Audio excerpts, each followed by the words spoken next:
Hello everyone, in today's video we are returning to the topic of the origins of non-human intelligence, roughly following the classification outlined on the UAP Caucus website, a link to which you can find below.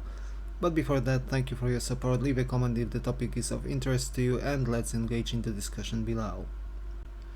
So, in the first video in this mini-series we have taken a look at the possible physical origins of non-human intelligent beings who may be the intelligence behind the observations of UFOs, USOs, or generally UAPs.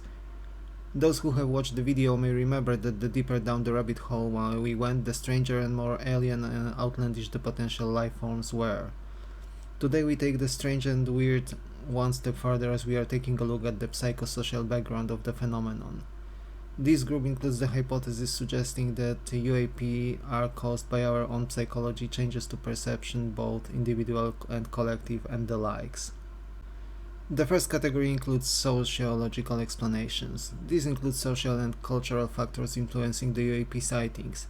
Human psychology is complex, and the range of states of mind we can enter, either at will or under the influence of medical conditions, chemical substances, and so on, is varied indeed. Hypnosis, self-induced or external, is one possibility here and the reason behind the sightings. Here, one of the possible states, in my opinion, are the advanced focus levels experienced via the HemiSync tapes published by the Monroe Institute and used fairly extensively in various experiments on the psyche. Mass hysteria would be another explanation. Here we can include probably sightings like the Miracle of the Sun in Fatima in 1917 and some cases of mass sightings of Marian apparitions. If psychological mechanisms are at play indeed, at least some sightings in the famous and widespread incidents could be included here, like the UFO craze of 1947 in the USA, the Belgian wave of 1989 and 1990, and possibly even cases like Phoenix Lights, at least in some of the people who experienced it at the time. A more modern version of mass hysteria would include memetic viruses or spread information and ideas across social media networks, resulting in people tricking themselves into believing some observations, even prosaic, may be in fact UAPs. A spin-off of this idea would involve conditioning and deliberate spreading of disinformation. Examples would likely involve situations in which, as UFO enthusiasts sometimes point out, would involve a government cover-up of the actual phenomenon, just to name the infamous examples of swamp gas and other natural phenomena provided as explanations behind UAP sightings by Project Blue Book in 1950s and 1960s.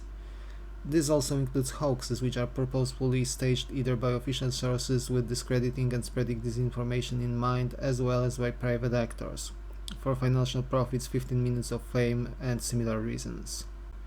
The second category includes purely psychological factors, with the first one of those being false beliefs and misinterpretations. I caught myself thinking at times that some lights in the night sky might be something unusual, only to eventually conclude that the observation was an airplane or a satellite passing by at high altitude and speed. Especially with believers in the UFOs, it is difficult to take a step to the side and objectively evaluate moments like these. Then we have false memories, which are sometimes involved in memory conditioning and hypnosis as well. Our brain storage is not perfect, and sometimes the brain can fill in missing elements of what it perceives with additional information. It is fairly easy to see how some memories can end up forming with potential UAP sightings in them. On a similar note are various genuine medical conditions and disorders. Here we are simply dealing with disorders in the normal functioning of our nervous systems and our perception. Even extreme stress makes it fairly easy to distort the perception of reality for everyone after all.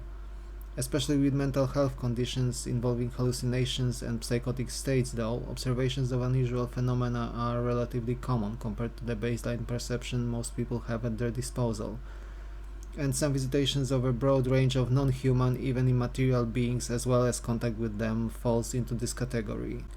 One last thing here is our collective unconscious. Latching onto the theories of Carl Jung, we may be tapping into the collective storage of symbols and ideas we all seem to share universally, and perhaps some strange versions of those are simply indistinguishable from at least some UAP phenomena.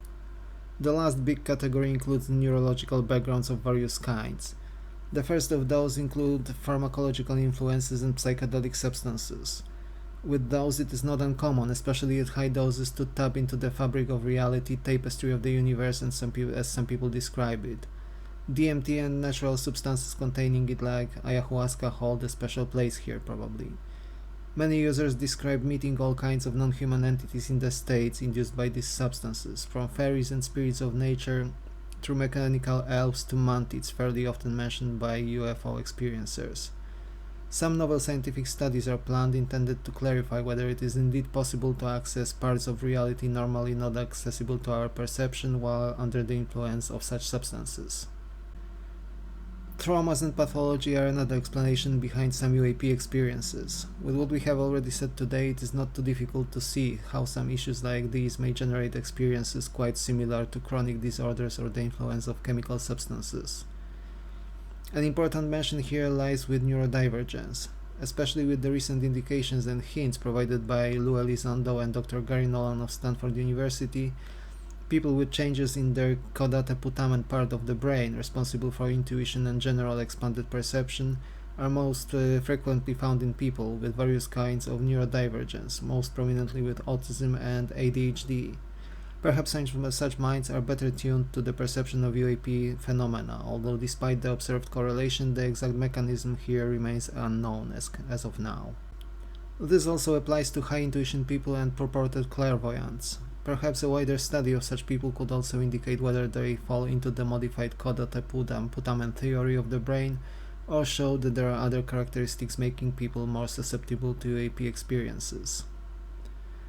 The last entry here involves the rumored alien implants found in some people. Until recently, there were reports from the past hinting that such devices have been found in people, but those were usually discredited. With the recent book titled Imminent by Luis Elizondo, a high-ranking US government official suddenly presented a claim that these implants are not only an actual thing, but also presented a photo of one extracted from military personnel. Perhaps such devices, if indeed implanted by non-human beings, could indeed make people having them tuned into the perception of off-world phenomena and craft. And while most of this video may sound a bit more on the debunking side of the phenomenon, hinting that we are the source of the UAP phenomenon as such, the last note we ended on is also a prelude into the final part of this series, in which we are going to go into the deepest waters of the metaphysical origins of non-human intelligence. Thank you for watching. Like and subscribe if you enjoyed the content, leave a comment, especially if you are an experiencer yourself or know someone who is, and we may engage in an interesting discussion. Until the next time, then take care and see you soon.